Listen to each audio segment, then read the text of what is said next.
ऐसा लगता है जैसे पाकिस्तान समझ चुका है कि उसके दिन पूरे हो चुके हैं। अब पाकिस्तान पीओके और गिलगिट बाल्टिस्तान को मान रहा है कि वो उसके देश का हिस्सा नहीं है। ये हृदय परिवर्तन कैसे हुआ है? तो वहीं दूसरी तरफ लगातार रूसी हथियारों पर क्यों चोट पड़ रही है? क्या है मामला और क्या इससे भारत और रूस के बीच रिश्तों में किसी तरह की समस्या आ सकती है? क्योंकि एक के बाद एक रूस और भारत के डील के बीच में कुछ न कुछ समस्या आ ही रही है। तो वहीं भारत कई चीजों को साबित कर रहा है कि जंग लड़ने के लिए अब भारत तैयार है। क्या है मामला, जानेंगे इन खबरों को विस्तार से। रूस और भारत के बीच सबसे बड़ी चीज है रक्षा सौदा, क्योंकि भारत करीब 70% हथियार ऐसे इस्तेमाल करता है जो रूस के हैं। वैसे हाल फिलहाल के दिनों में या ये कहें कुछ सालों में भारत ने धीरे धीरे सिर्फ रूस नहीं बल्कि अमेरिका और फ्रांस के हथियारों को भी खरीदना शुरू किया ताकि अलग अलग देशों के हथियार रहे पास। पर इससे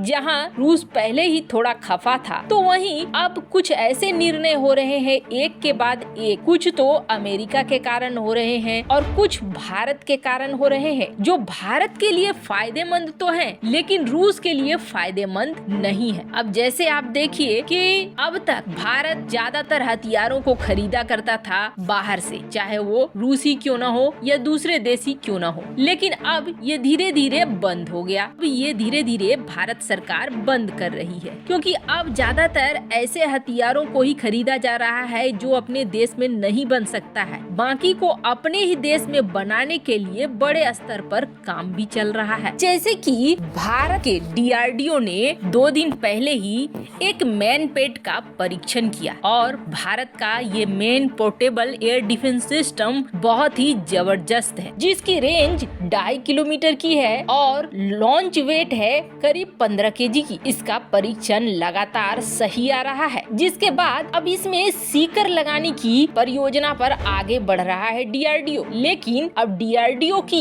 ये सफलता रूस के लिए बड़ी असफलता बन रही है। क्यों? तो आपको बता दें, हाल ही में 5000 Igla S very short range air defence missile system रूस से खरीदने के लिए डील हुई है। लेकिन अब इंडियन आर्मी ये कह रही है कि कुछ हिस्सा आप खरीद लीजिए इमरजेंसी के तौर पर, लेकिन बाकी इससे बेहतर ही मैनपेड हमारा खुद का होगा। तो वहीं 200 रूसी कामाको KA-2260 लाइट हेलीकॉप्टर्स खरीदने की डील भी हो गई और ये डील अब ड्रॉप हो गई है। ड्रॉप क्यों हुई? तो आपको बता दें, ड्रॉप होने की बड़ी वजह है अमेरिका ने यूरोपीय देशों को मना कर दिया कि आप कोई भी कंपोनेंट रूस को नहीं दे सकते हैं। रूस को अगर आपने कंपोनेंट दिया तो आपके ऊपर प्रतिबंध लगेंगे। अब फ्रांस का इंजन इस्तेमाल करता था ये हेलीकॉप्टर, फ्रांस ने देने से मना कर दिया। अब यही वजह है कि ये डील पड़ गई खटाई में। अब ये डील जो गई सो गई। उसके बाद लाइट टैंक लेने की बात आई, जिसमें ये कहा जाने लगा कि रूस का 2S-25 स्प्रूट लाइट टैंक भारत खरीदेगा। पर अब ये निकलकर सामने आया है कि भारत की अपनी कंपनी L&T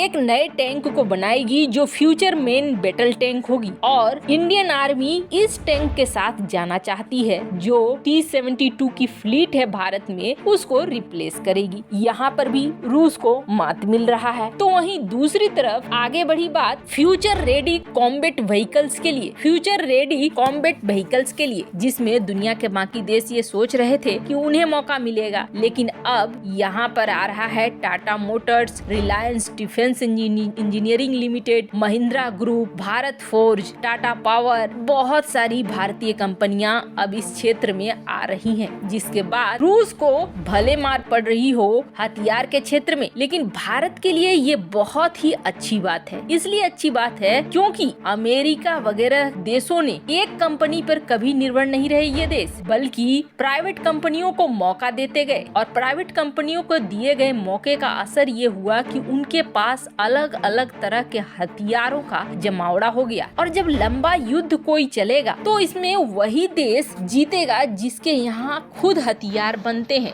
ये नहीं कि हथियार के लिए दूसरे पर निर्भर रहा जाए। पर हाँ, इतना जरूर है कि रूस के साथ अब भारत को दूसरे रास्ते अपनाने होंगे निवेश के और व्यापार के, ताकि संबंधों को बरकरार रखा जाए। जहाँ एक दूसरे का फायदा खत्म होता है, वहाँ फिर संबंध भी खत्म हो जाते हैं। हैं, खास करके जियोपॉलिटिक्स में। ऐसे में इन संबंधों को बनाने के लिए भारत को जरूरत होगी एक बैलेंस की, जो भारत एनर्जी सेक्टर में निवेश करके कर रहा है। तो वहीं दूसरी तरफ भारत ने खुलेआम कहा था यूएनएससी में पीओके को खाली करो, पीओके हमारा है और गिलगिट बाल्टिस्तान भी हमारा है। अब भारत की बात सच होती हुई साबित हो रही है और पाकिस्तान भी ये मानने को तैयार है। अब जैसा कि पाकिस्तान ने कश्मीर मुद्दे को ठंडे बस्ते में डाल दिया है और इसके लिए उन्होंने एक राष्ट्रीय योजना भी बनाई है। वैसे इस राष्ट्रीय योजना का आधा हिस्सा गायब है, असली गड़बड़ झाला उस आधे वाले हिस्से में ही होगा और जिसमें क्या होगा वो बताना बेहद आसान है। क्यों? तो